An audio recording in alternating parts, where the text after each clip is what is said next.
Pendengar, Indonesia terus mempersiapkan diri jelang event International Parliamentary Union atau IPU, Assembly and Related Meetings ke-144 yang akan diselenggarakan di Nusa Dua, Provinsi Bali.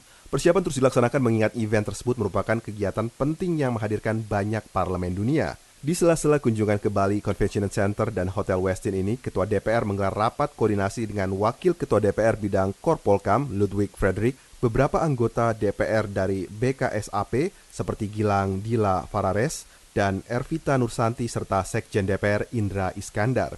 Ketua DPR RI Puan Maharani juga menekankan pentingnya fasilitas pendukung bagi seluruh peserta yang hadir termasuk awak media. Ia menuturkan bahwa koneksi internet harus dipastikan tidak ada kendala dan fasilitas pendukung lain harus mampu menunjang dan memudahkan semua pihak.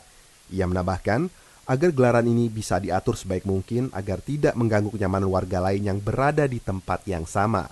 Puan mengatakan agar di bandara dibuatkan line khusus untuk peserta IPU agar semua mengantri ke tempat yang sama. Delegasi IPU biasa mengantri dan mengurus segala sesuatu mandiri, tapi kita harus pastikan antrian ini berjalan tertib, teratur, dan tidak menyulitkan peserta maupun masyarakat. Untuk mendukung pelaksanaan IPU ke-144, DPR RI berkoordinasi dengan berbagai kementerian lembaga seperti Kementerian Luar Negeri, Kementerian Hukum dan HAM, Kementerian Perhubungan, Kementerian Kesehatan, dan Badan Nasional Penanggulangan Bencana atau BNPB serta Satgas Covid Nasional. Puan meminta koordinasi yang lebih ketat dengan BNPB dan Satgas COVID-19 terkait pencegahan COVID-19, khususnya mengenai fasilitas karantina apabila ada delegasi yang datang dan dari hasil tes PCR ternyata positif. DPR RI juga menyiapkan protokol kesehatan yang ketat dalam pelaksanaan IPU ke-144.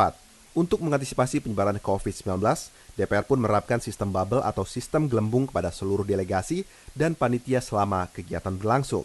Sistem bubble adalah sistem koridor perjalanan yang bertujuan untuk membatasi interaksi hanya dengan individu dalam gelembung tersebut. Puan pun menegaskan sistem itu harus dilakukan dengan pengawasan secara ketat. Puan menjadikan pengalamannya dalam menghadiri konferensi serupa beberapa waktu lalu sebagai pelajaran berharga agar Indonesia bisa menghadirkan pengalaman yang lebih baik lagi. Ia menyampaikan arahan teknis secara terperinci mulai dari pengaturan transportasi, protokol kesehatan, penyediaan ruang, fasilitas pendukung hingga pengaturan keamanan. Forum Parlemen Dunia ini nantinya akan dihadiri lebih dari 1.200 delegasi yang terdiri dari para ketua parlemen, anggota parlemen, dan pejabat sekretariat parlemen negara anggota IPU. Selain itu akan hadir pula pimpinan organisasi internasional, para ahli dan praktisi sebagai narasumber sesi, media, dan stakeholder lainnya. Pada gelaran IPU ke-144 ini, Indonesia mengambil tema Getting to Zero, Mobilizing Parliament to Act on Climate Change. Isu perubahan iklim diambil sebagai tema besar yang akan dibahas karena menyangkut kelangsungan hidup keselamatan dunia.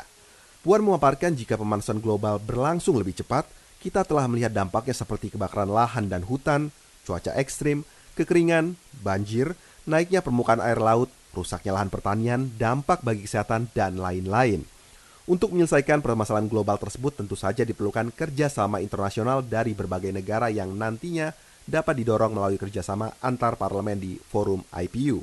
Puan mengatakan Indonesia sebagai tuan rumah juga akan memasukkan isu-isu penting nasional untuk dibahas dalam IPU sehingga nantinya isu-isu tersebut dapat dibawa ke forum pemerintah yang akan terimplementasi dalam kebijakan secara konkret.